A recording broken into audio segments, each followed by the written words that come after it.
আসসালামু আলাইকুম ওরহমতুল্লাহ ফ্রেন্ডস, রিসেন্টলি লক্ষ্য করা যাচ্ছে ফেসবুক পেজ এবং প্রোফাইলের মধ্যে একটা প্রবলেম আমরা দেখতে পাচ্ছি। সেটা হচ্ছে এক ধরনের বলতে পারেন আমাদের যে পেজ কিংবা প্রোফাইলে যে রিকমেন্ডেশন আছে সেখানে বেশ কিছু ইন্টারফেস একটু রদবদল দেখা যাচ্ছে, আর এইটা প্রচুর পরিমাণ দেখা যাচ্ছে। তো এটা দেখার জন্য আমরা সর্বপ্রথম কাজ করবো, আমরা স্ক্রল ডাউনকে নিচে আসার পরে এখান থেকে আমরা পাবো পেজ কিংবা প্রোফাইল রিকমেন্ডেশন।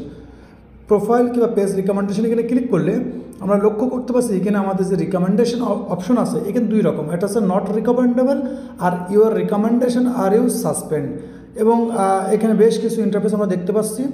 তো এই প্রবলেমটা রিসেন্টলি কিন্তু গত 5-7 দিন ধরে প্রচুর পরিমাণ পেজ এবং প্রোফাইলে এসেছে। এখন বলতে পারেন যে এটা কেন, আর এই প্রবলেম কী জন্য আসতেছে, আর এর সমস্যার সমাধান কি। এর আগেও আমি ভিডিও দিয়েছি যেখানে সমস্যার সমাধান করে দেখেছি, কিন্তু এখানে কথা হচ্ছে অনেক ভাই ব্রাদার বলতেছে ভাইয়া আমাদের পেজেও এসেছে, আমরা কোনো ধরনের ভুল ত্রুটি আপনি বলেছেন সেগুলো আমরা করিনি, কিন্তু এই প্রবলেম কেন আসছে। কারণ আপনার প্রোফাইল রিকমেন্ডেশনের মধ্যে এই স্টার অপশনের মধ্যে যদি ক্রস অপশন আসে তাহলে বুঝতে হবে আপনার যে পেজ কিংবা প্রোফাইলের যে রিকমেন্ডেশন, অর্থাৎ আপনি যখন ফটো কিংবা ভিডিও আপলোড করবেন সেটা ফেসবুক যে আরও 10টা মানুষের কাছে দেখাবে সেটা বন্ধ করে দেয়, তার জন্যই এটা রিকমেন্ডেশন অফ। তো এটা কি কারণে আসে তাও এটা কিন্তু নিয়ম আছে দেখার।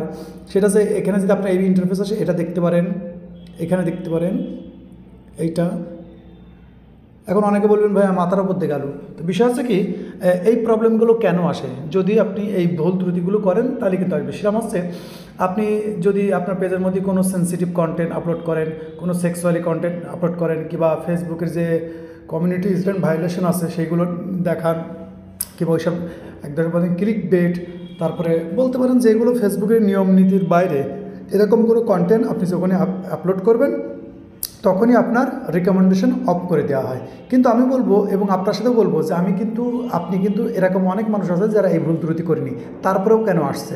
তো প্রথমত বলবো, আমি প্রথম যখন ভিডিও বানিয়েছিলাম আমি মনে করলাম কোনো প্রবলেম যেটা আমি সলভ করে আপনাদেরকে দেখিয়েছিলাম এবং আমি ভিডিও আপলোড করেছিলাম। তার পরবর্তীতে জানতে পারলাম এটা প্রচুর পেজের উপর আসছে। তারপর একটু নাড়াচাড়া করে একটু ঘোটাঘুটি করে দেখলাম যে মূলত এই যে প্রবলেমটা আছে নট রিকমেন্ডেবল কিংবা ইউর রিকমেন্ডেশন সাসপেন্ডেড, এটা এক ধরনের বাগ বলতে একটা ফেসবুকের কিন্তু আপনারা জানেন যে জানুয়ারি 1 তারিখ থেকে ফেসবুকের অনেক নিয়ম নীতি চেঞ্জ হয়ে যাবে, আপগ্রেড হয়ে যাবে, নিয়ম নীতি পলিসি আপডেট হবে। যার কারণে ফেসবুকের মধ্যে কিন্তু কন্টেন্ট মনিটাইজেশন টুলস যেদিন এসেছে সেদিন থেকে কিন্তু ফেসবুকের মধ্যে নানান ধরনের প্রবলেম আমরা লক্ষ্য করতেছি। অনেক ধরনের প্রবলেম হচ্ছে, কিছু জিনিস করছি তার জন্য প্রবলেম হচ্ছে, কিছু জিনিস করতেছি না তার জন্য কিন্তু প্রবলেম হচ্ছে এরকম।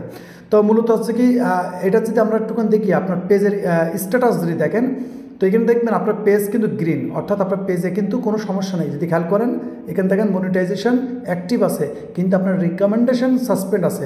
এখান থেকে আমি ব্যাকে এসে আরও একটা দেখাবো, সেটা হচ্ছে মনিটাইজেশনের টুলসের উপরে ক্লিক করেন। ক্লিক করলে এখানে আমরা কী দেখতেছি যে আপনার যে পেজের যে আর্নিং এটা কিন্তু অ্যাক্টিভ আছে, কোনো প্রবলেম নেই। শুধুমাত্র আপনার পেজের যে রিকমেন্ডেশন আছে এই রিকমেন্ডেশন অফ করে রাখা হয়েছে। এখন বলবেন ভাইয়া এই সলভ করার কি, সলভের কোনো কিছু নেই। আপনি যেভাবে কাজ করতেছিলেন সেভাবে কাজ করেন, আর একটু আপনার পেজ কিংবা প্রোফাইলের মধ্যে চেকিং করেন যে এখানে যে কথাগুলো বলা হয়েছে, এই ভুল ত্রুটিগুলো যেগুলো বলা হয়েছে এরকম কোনো ভুল ত্রুটি আপনার পেজের মধ্যে হয়েছে কিনা। যদি হয়ে থাকে সেই কন্টেন্ট সেইগুলো আপনি রিমুভ করেন, 2-1টা লাইভ করে রাখেন, লাইভ ভিডিও আপলোড করে রাখেন, আর রেগুলার যেভাবে কাজ করতেছিলেন সেভাবে কাজ করতে থাকেন। এটা অটোমেটিকলি ঠিক হয়ে যাবে যদি আপনি কোনো ভুল ত্রুটি না করে থাকেন। আর যদি ভুল ত্রুটি করে থাকেন তো এর আগের ভিডিও দেখলে বুঝতে পারবেন যে সেটা কীভাবে রিমুভ করতে হয়, কীভাবে প্রবলেম সলভ করতে হয়, যেহেতু ভিডিওটা লম্বা করবো না। তো এটা কিন্তু আমি আমার পক্ষ থেকে বলি যে এটা কিন্তু একটা বাগ। কারণ এই পেজের যদি আপনি একটু লক্ষ্য করেন এই পেজের মধ্যে এটা পেজ একটা কপিরাইট কন্টেন্ট, কিন্তু এখানে আমি সেই ধরনের কন্টেন্ট আপলোড করি যাতে করে কোনো প্রবলেম আসে না। আর প্রবলেম কিন্তু এখানে কোনো পেজের উপরে কোনো প্রবলেম নেই। প্রবলেম হচ্ছে এই পেজের উপরে কোনো না কোনো আপডেটিং এসেছে, ফেসবুকের নজরে যখন পড়ে আপডেটিং এসেছে, যার কারণে কিন্তু এই পেজটা যখন আপডেটিংটা ঠিক হয়ে যাবে অটোমেটিকলি কিন্তু এই যে আপনার রিকমেন্ডেশন অফ হয়ে থাকা সেটা কিন্তু অন হয়ে যাবে। তো এরকম যদি বাগ আপনিও মনে করেন যে আমি কোনো ভুল ত্রুটি করিনি তারপরে এই প্রবলেমটা এসেছে, তা আমি বলবো অপেক্ষা করেন, সবর করেন, ইনশাল্লাহ এটা অটোমেটিকলি ঠিক হয়ে যাবে। আর যদি মনে করেন যে হ্যাঁ ভাই এর মধ্যে আমার 2-1টা ভুল ত্রুটি হয়েছে, সেটা আপনি আপনার পেজ কিংবা প্রোফাইল থেকে সমাধান করে নেন, 2-1টা লাইভ ভিডিও আপলোড করে রেগুলারভাবে কাজ করতে থাকেন, ইনশাল্লাহ অটোমেটিকলি সলভ হয়ে যাবে। তো ভিডিও ভালো লাগলে ভিডিওতে লাইক করবেন, এবং যদি এই বিষয়ে যদি আপনার আরও কোনো মতামত থাকে তো অবশ্যই কমেন্ট করে রাখবেন। ততক্ষণ ভালো থাকবেন এবং নিজের খেয়াল রাখবেন। আল্লাহ হাফেজ।